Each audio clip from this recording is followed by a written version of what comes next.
Hi everyone, Anto Chávez here with Vida News, and today we're talking to Jennifer Mercedes, better known as La Chica Deportes, who is host and producer of La Vida Baseball. So I'm really looking forward to hear about her journey and simply know more about how she got to this point in her career, because it's amazing what she's done. So I really can't wait, and so let's get started. She just joined, and she should be on very soon. Hi, Jennifer. How are you? Good. How are you? Can you see me? Yes, I can see and hear you well. What Okay. about you? Can you see me and hear me? Yeah, perfect. Awesome. How are you? Where are you right now? I'm doing well, thank you. I'm in my basement. Where in the world? Oh, I'm in Jersey, in New Jersey, Bergen County, Oh, New okay. Jersey. Okay. Yeah. Nice. Nice. So let's get started. Let's jump right in. For those who don't know you and who are watching the video right now or who will watch it later on our page, who are you and what do you do? So my name is Jennifer Mercedes, and like you said, better known as La Chica Deportes. I host and produce a show called La Vida Baseball, which is based out in Chicago, but we are worldwide because we are a digital company. And I got started in baseball and sports was about 10 years ago when I started my own show called La Chica Deportes. And my goal was always to interview players, but not only interview them like about what goes on the field, but really their lifestyle and who they are as people, because I think that's what fans really want to know. Yeah, of course. And so, how's been your journey as a woman and especially as a Latina in sports broadcasting so far? My journey has, I have had some obstacles as far as being a woman in sports, but they haven't been something that I haven't been able to overcome. It did take me 10 years to get my dream job, but I think that that's the same for a lot of people in different industries. It may have been a little more difficult because I was a woman and then a woman of color at that, being a Latina. So it does make things a little bit more difficult being taken seriously by teams in order to get credentialed. It's a process, and it did take me a long time to finally get to a point where I was taken seriously and I didn't have to continuously ask and fight for passes to go to the ballpark. But it's also been fun, and it's also been a really great journey and able to open doors for other women and other young Latinas at the same time. It's really been a blessing. Yeah, it's really good to hear that, people in your kind of position are also thinking about lifting up others who may be in the position that you were 10 years ago. And so now that we're there, why did you start La Chica Deportes 10 years ago? What was your motivation there? So I started off in entertainment. I started off doing entertainment news, and I went to school, really, I thought I was going to be an actor. That was my passion. I still love acting. But I went to school for acting and theater, and while I was in school, I started an internship at Telemundo, and that's kind of what opened up my world to journalism. And through them, I started doing entertainment news, and I loved going to red carpets and meeting all the actors and some of my favorite actors and actresses, getting to interview them and stuff. So that was something that I really did love. But there's a lot of gossip that goes on in the entertainment industry, and there's a lot of tabloid type news that I just didn't want to be a part of. And I had the opportunity. There was a new show that was coming out, and the producer that I had worked with on the entertainment side, she asked me, she was like, what do you want to, I want you to be part of this, but do you want to continue to do the entertainment? I said, can I do sports? And that's how it started. I mean, that's how I really got into sports. And then I had the opportunity to launch my own show, La Chica Deportes, because there weren't that many doors open to me. And so I was like, you know what, let me create my own. And this was kind of when people were starting to do YouTube shows and stuff like that. So I was like, let's do my own show. I got the show on a channel from the Dominican Republic, which aired here on cable, called Dominican View.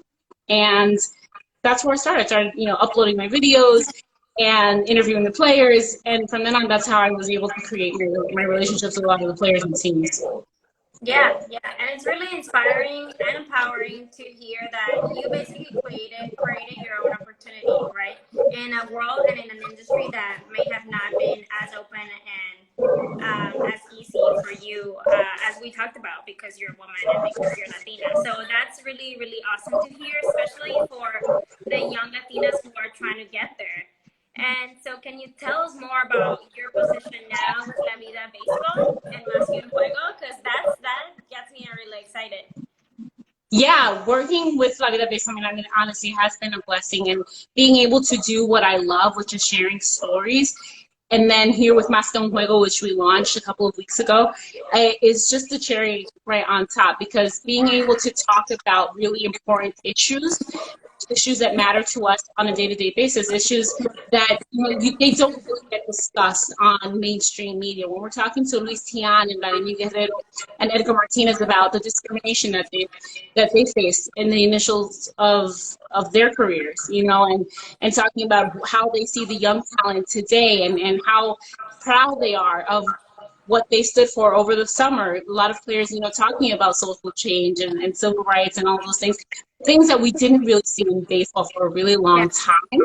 We started to see them again this year, and being able to talk to these players, former players, about that was really, really inspiring to me because we have the older generation talking to the newer generation, and I love it. I love being able to tell stories yeah, and being able to do impactful work, not just things over the surface. yeah. And that is really beautiful that you are actively working on getting Latino players' stories out in the world. What's been the most gratifying part of this experience? The most gratifying is being able to get the responses from people. I would say is seeing people, DM me and saying, "Oh my God, I'm so proud of what you're doing. It's so great to see these conversations happen," because we haven't always had a platform for the Latino player. You get to know how many home runs they hit, but you may not always get that Yeah, post-game interview. You may not get those in-depth interviews because maybe they don't speak English, as fluently as you would like, and you want them. That's one part of the blessings that I have is that I'm bilingual, so I can interview a player in Spanish and have them be comfortable enough to tell their story. So I think it's the players, knowing who we are, knowing who I am, and knowing who we are as a brand, and knowing, what, I can sit with her and I can talk to her because I know she's not going to distort what I'm saying. right, right. Yeah, that's really awesome. And so you touched a little bit on that with telling us that you're bilingual, but how do you think your background has influenced the way that you work and the way that you've accomplished all of these things? I guess, well, obviously, being a Dominican, we eat and breathe baseball. I mean, politics and Yeah. baseball is what we eat and breathe in the DR. And in my household, baseball has always been something that was playing on TV. I watched it with my dad. I mean, that's how I got into baseball, was watching it with my dad, being able to go to games. I played softball. So definitely that part of the culture is what influenced me into sports. When I was asking, what do you want to do? And when I was like, well, I want to do sports. And I was like, I want to focus on baseball because I was always a fan. I was always a fan, and I'm still a fan. I don't ever consider myself like a journalist per se because I am a fan. Like, I do go to the ballpark and I do root for the players. I may not root for a specific team anymore, but I do root for the players. I am a fan of the game. Yeah, that's great. It's been so lovely to talk to you, and I'm so glad you joined us today to tell us a little bit more about your career and your journey in the industry. Because I'm sure a lot of people watching, either now or later, will get inspired by your story. Whether they want to do something similar or want to go a different route, they can see that there are Latinas like you opening their own doors, right? And creating their own opportunities. So are there any upcoming projects that you would like to tell us about?